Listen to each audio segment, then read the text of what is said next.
हाँ जी दोस्तों, तो welcome back. My name is Neeraj Sharma.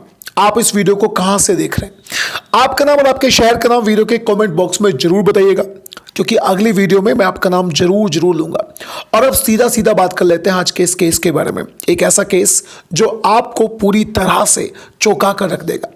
तो इस केस की पूरी डिटेल्स के लिए मैं नीरज शर्मा आपको लेकर चलता हूं उत्तर प्रदेश के शाहजहांपुर में, जहां पर एक थाना लगता है। थाने का नाम है आरसी मिशन थाना। उसी आरसी मिशन थाने के अंतर्गत यानी उस क्षेत्र में रहने वाला एक व्यक्ति 26 अप्रैल 2023 को पुलिस वालों को फोन करके बताता है कि उसकी बहन काफी दिनों से घर से गायब है। उसने अपनी बहन को ढूंढने की बहुत कोशिश करी। उसकी बहन का फोन नंबर भी ऑफ है। वो उसे ढूंढता है लेकिन उसे वो कहीं भी नहीं मिलती। अब पुलिस वाले इस घटना को सुनकर हरकत में आते हैं।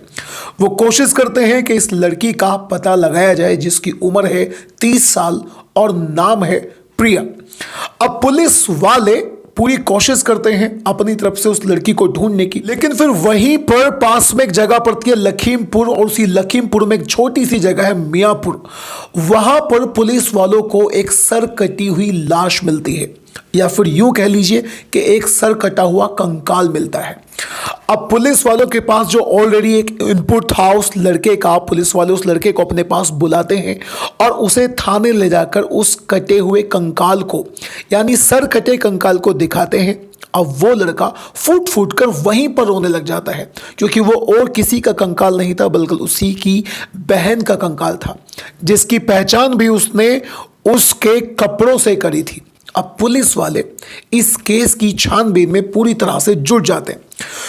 तो सबसे पहले उसकी लाश को, कंकाल को पोस्टमार्टम के लिए भिजवाया जाता है, और अब पुलिस वाले उस लड़की के सर्विलांस कॉल डिटेल्स और जितने भी इनपुट्स थे, यानी जितने भी कॉल डिटेल्स थी, सर्विलांस थे, सबको खंगालने के बाद पुलिस वालों को पता चलता है कि लखीमपुर के आसपास का रहने वाला एक व्यक्ति राम निवास और वहीं की रहने वाली एक लड़की जिसका नाम है प्रीति, इन दोनों से प्रिया ने लास्ट टाइम बातचीत करी थी। अब पुलिस वालों ने सीधा सीधा मन बना लिया कि प्रीति से और उस व्यक्ति से बातचीत की जाए।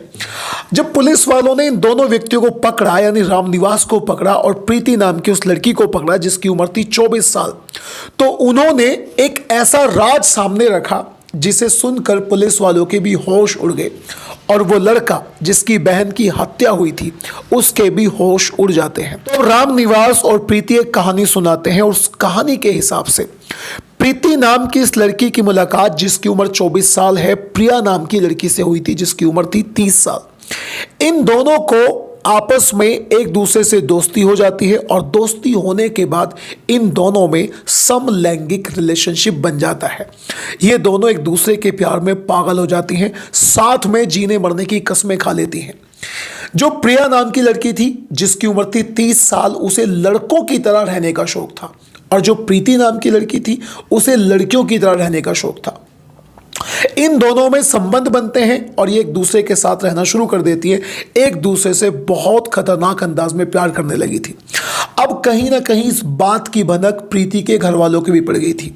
प्रीति की मां उर्मिला प्रीति को बहुत डांटा करती थी, लेकिन प्रिया को कुछ भी नहीं पता था। प्रिया को यही लग रहा था कि प्रीति उससे प्यार करती है और उसके साथ जीने मरने की कसम तो ऑलरेडी खा चुकी है। अब जो प्रिया नाम की लड़की थी वो असल में एक लड़का बनना चाहती थी। उसकी दिली ख्वाहिश थी कि वो प्रीति से शादी करके जिंदगी भर उसके साथ रहे और उसके साथ एक लड़का यानी पति बनकर उसके साथ रहे। इस बात का पता प्रीति को पता था, प्लस प्रीति की मां उर्मिला को भी पता था। इन दोनों के प्यार के चर्चे इतने ज्यादा खतरनाक हो चुके थे, या फिर यूं कह लीजिए कि इतने ज्यादा फैल चुके थे कि अब प्रीति की शादी में दिक्कतें आना शुरू हो गई थी। लोगों को यह पता चल चुका था कि प्रीति समलैंगिक है और उसका प्रिया नाम की एक लड़की से जो लड़कों की तरह रहती है उसके साथ में इसका संबंध है। इसी वजह से प्रीति की शादी में बार बार दखल आ रही थी। अब इन दखलों को देखते हुए प्रीति की मां उर्मिला के दिमाग में एक बहुत खतरनाक षड्यंत्र आता है, और वो षड्यंत्र था कैसे भी करके प्रिया को प्रीति के रास्ते से हटाने का। शुरुआत में वो प्रिया को कई बार समझाने की कोशिश भी करते हैं। जब वो नहीं मानती तो फिर वो प्रिया को एक लालच देते हैं, और वो प्रिया से बोलते हैं, यानी प्रीति की मां प्रिया से बोलती है कि मैं एक ऐसे तांत्रिक को जानती हूं जो तुम्हें लड़का बना सकती है। इस बात को सुनकर प्रिया बेहद खुश होती है और लड़का बनने के लिए एकदम उतावली हो जाती है। उधर प्रिया की मां उर्मिला ने एक व्यक्ति जिसका नाम था राम निवास, जो एक तांत्रिक था, जिसका उर्मिला के घर में बार बार आना जाना था, वो झाड़ फूक किया करता था। प्रिया की मां ने उससे बातचीत करी, सौदा किया पूरे 1.5 लाख रुपए में और उससे बोला कि कैसे भी करके प्रिया नाम की इस लड़की को मेरी बेटी के रास्ते से हटा दो। अब ये तीनों लोग, प्रीति और प्रीति की मां उर्मिला और वो तांत्रिक जिसका नाम था राम निवास, ये तीनों लोग मिलकर एक प्लान बनाते हैं और अपने प्लान के हिसाब से प्रिया को खीरी के जंगलों में ले जाया जाता है और उससे बोला जाता है कि आज हम तुम्हें लड़का बना देंगे, जिसके बाद तुम प्रीति के साथ अपनी ज़िंदगी को बेहद अच्छे तरीके से जी सकती हो और तुम्हें कोई भी दिक्कत नहीं आएगी। वो खीरी के जंगल में प्रिया को लेकर जाते हैं और वो तांत्रिक प्रिया से बोलता है कि अपनी आंखों को बंद करके नीचे ज़मीन पर अपने हाथ सीधे करके लेट जाओ। प्रिया को कुछ भी नहीं पता था, बस वो लड़का बनने की चाहत में और प्रीति के प्यार में पागल होकर जो भी तांत्रिक ने बोला वो करती चली जाती है, लेट जाती है। अब वो तांत्रिक गंडासे से एक ही झटके में प्रिया की गर्दन को काटकर उसके शरीर से अलग कर देता है। उसके शरीर पर जितने भी जेवर थे उन सभी को ले लेता है, उसके फोन को स्विच ऑफ करके फेंक देता है और वहां से कैसे भी करके वो तीनों लोग गायब हो जाते हैं। इस तरह से 30 साल की प्रिया की जिंदगी खत्म हो चुकी थी मोहब्बत में। लेकिन फिर जब उसके भाई को प्रिया नहीं मिलती तो वो पुलिस वालों को फोन करता है और पुलिस वालों को लखीमपुर के मियापुर में इस लड़की की लाश मिलती है, प्रिया की लाश मिलती है और इस तरह से इन तीनों लोगों को पकड़ा जाता है।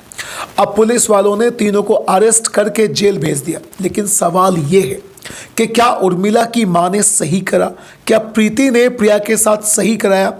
आप जो कुछ भी कहना चाहते हैं इस तरह की और भी घटनाओं के बारे में, तो अपनी राय कमेंट बॉक्स में जरूर बताइएगा।